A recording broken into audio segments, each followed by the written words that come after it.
बिस्मिल्लाहिर्रहमानिर्रहीम। अस्सलामुअलैकुम। New Oxford modern English 3rd edition, book 1, based on single national curriculum 2020, Oxford.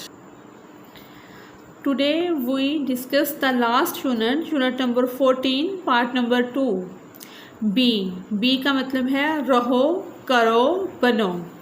B good to your friends, अपने दोस्तों के साथ अच्छे बनो। Be true to your word, और अपने कॉल को पूरा करो या अपने कॉल में सच्चाई पैदा करो। जो आप बात करो तो सच बोलो।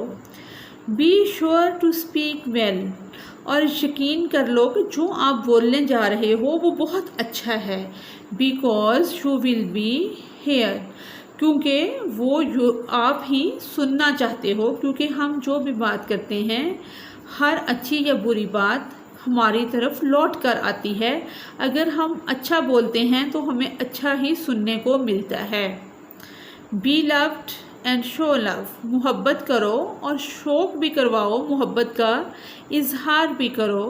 बी गिविंग एंड काइंड, देने वाले बनो और मेहरबान बनो। बी स्ट्रॉन्ग, मजबूत बनो। बी जेंटल, और शरीफ बनो। And clear in your mind, और अपनी सोच को बहुत साफ रखो, बहुत अच्छा रखो। Being each day with a smile on your face, हर दिन का आगाज़ एक अच्छी स्माइल के साथ करो। बिलीव, यकीन रखते हुए, that you will surely win any race, कि आपको अपने आप पर इस हद तक यकीन हो कि आप कोई भी रेस विन कर लोगे। ये पोएम लिखी है निकोलस हॉर्सबर्ग ने। नीचे आप इस पिक को देखें। ये एक लेडीज़ हैं जो कि हंस रही हैं, मुस्कुरा रही हैं। ये साथ उनके बच्चे हैं। ये एक बच्चा जो है वो व्हील चेयर पर बैठा है, ये भी हंस रहा है। ये बच्चे खेल रहे हैं और हंस रहे हैं, खुश हो। Exercise understanding the poem, poem को समझना या किस हद तक हमें पोएम की समझ आई है। Talk about the following and then write the answer, दर्ज सेल्स वालों के मुतल्लिक बात करें और फिर इनके आंसर आपने लिखने हैं। What lesson does this poem teach us, इस पोएम में हमें क्या सबक मिलता है।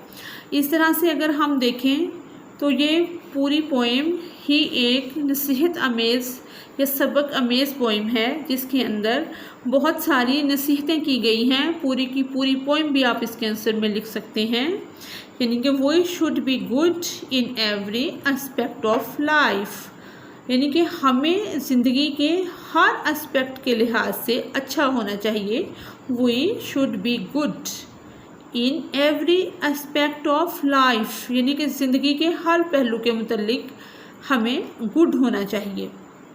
बी क्वेश्चन है, talk look at the picture given on page 117, what do you think it is telling us, यानी कि 117 पेज पे जो पिक्चर दी गई है वो हमसे क्या कह रही है। ये पिक्चर है जिसमें एक लेडीज़ है और ये एक बच्चा है जो कि व्हील चेयर पर बैठा है, यानी कि वो फिज़िकली डिसेबल है, चल नहीं सकता, व्हील चेयर पर बैठा है। ये उसके मे बी बहन भाई हैं जो कि खेल रहे हैं और हंस रहे हैं, बॉल के साथ खेल रहे हैं। सब खुश हो रहे हैं और बच्चा भी खुश हो रहा है। मैंने इसको नोट्स के अंदर डिस्क्राइब किया है।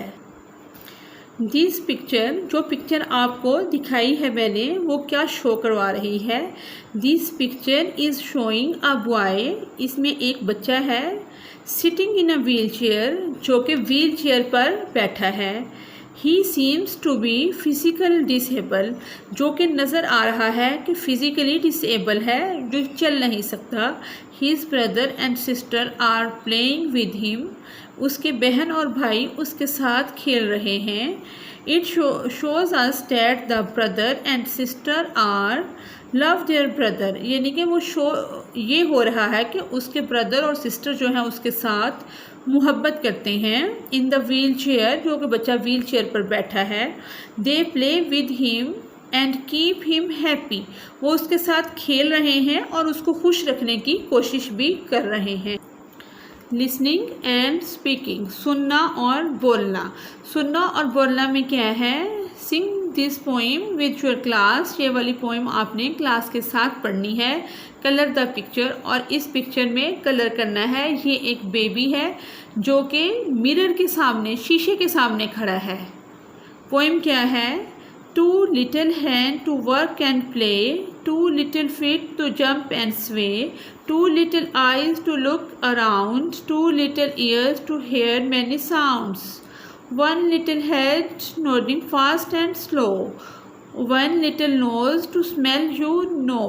These are some of the body parts we can see. Look at the mirror and find more with me. यानी कि ये बच्चा मिरर में देखकर ये पोएम पढ़ रहा है। वो कहता है आप भी आईने को देखें और अपने आप को फाइंड करें, चीज़ों को एक्सप्लेन करें। नेक्स्ट क्या है, how can we keep our self safe. हम अपने आप को महफूज कैसे रख सकते हैं। Here are a few ways, यहाँ पे चंद तरीके दिए गए हैं। कहते हैं बुकल योर सीट बेल्ट, अपना सीट बेल्ट बांध लें। When sitting in the car, जब आप गाड़ी में बैठते हैं तो अपना सीट बेल्ट बांध लेना चाहिए। रिमेंबर, याद रखें। गुड टच, कि गुड टच क्या है, इज़ ओके। बैड टच, कि बुरा टच क्या है। और touching someone in a way that makes some uncomfortable is not okay. यानी कि जैसे आपको कोई बैड टच करता है, जैसे ग्रेड 1 है, ग्रेड 1 के बच्चों को इन सब चीज़ों की इन्फॉर्मेशन होनी चाहिए कि गुड टच क्या होता है और बैड टच क्या होता है। गुड टच को आप ओके करते हैं और बैड टच को is not okay. If you are not okay with someone, अगर आप किसी के साथ कंफर्टेबल नहीं हैं, touching you say no stop. तो आप कंफर्टेबल नहीं फील करते तो आप कह सकते हैं स्टॉप, के रुक जाएं। और डोंट टच मी लाउडली, कि और आप ऊंची आवाज़ में ये चिल्ला कर कहें कि मुझे टच नहीं करें। Anyone that you don't know is a stranger, और वो शख्स जो आपको नहीं जानता, आपके लिए अजनबी है। Always ask your parents for permission before talking to a stranger, हमेशा अपने वालिदैन से इजाज़त लें जब किसी अजनबी से बात करनी हो। ये वाला जो पैसेज है ये बहुत इम्पोर्टेंट है, इसको लाजमी तौर पर क्लास में डिस्कस करना चाहिए। और जो भी इस लेवल के बच्चे हैं क्लास के अलावा भी, उनमें भी ये सेंस होनी चाहिए। पेरेंट्स के लिए भी ये बहुत मस्ट है और टीचर्स के लिए भी। अल्हम्दुलिल्लाह आज बुक 1 की सीरीज़ का इख्तिताम हो चुका है। पूरे के पूरे लेसन हमने आपको पढ़ा दिए हैं। Thanks for watching. जी, बुक 1 हमारी कंप्लीट हो चुकी है। इसके बाद 1, 2, 3, 4, 5, 6, 7, 8, 9, 10 तमाम क्लासेस के लेक्चर आपको मेरे चैनल पर अवेलेबल मिलेंगे। वो भी बहुत जल्द इंशाल्लाह अपलोडिंग उन वीडियोस की हो जाएगी। अगर आप चाहते हैं कि तमाम वीडियोस का नोटिफिकेशन सबसे पहले मिले तो मिल्लत लेवल अप एजुकेशन को सब्सक्राइब करें और बेल आइकन को ज़रूर प्रेस करें ताकि हर आने वाली वीडियो का नोटिफिकेशन आपको सबसे पहले मिल सके। लेक्चर्स के अलावा इस्लाही तौर पर भी बच्चों की तरबियत का टॉपिक भी है, उस पर भी आपको लेक्चर्स मिलेंगे। इंफॉर्मेटिव वीडियोस के लिए, पेरेंटिंग के लिए और मैथ के लेक्चर्स इंशाल्लाह वो भी इनकरीब आपको मिलेंगे। पूरी क्लासेस का, वो ऑक्सफोर्ड का सिलेबस हो या पीटीबी का, सब लेक्चर अवेलेबल होंगे। Thanks for watching us.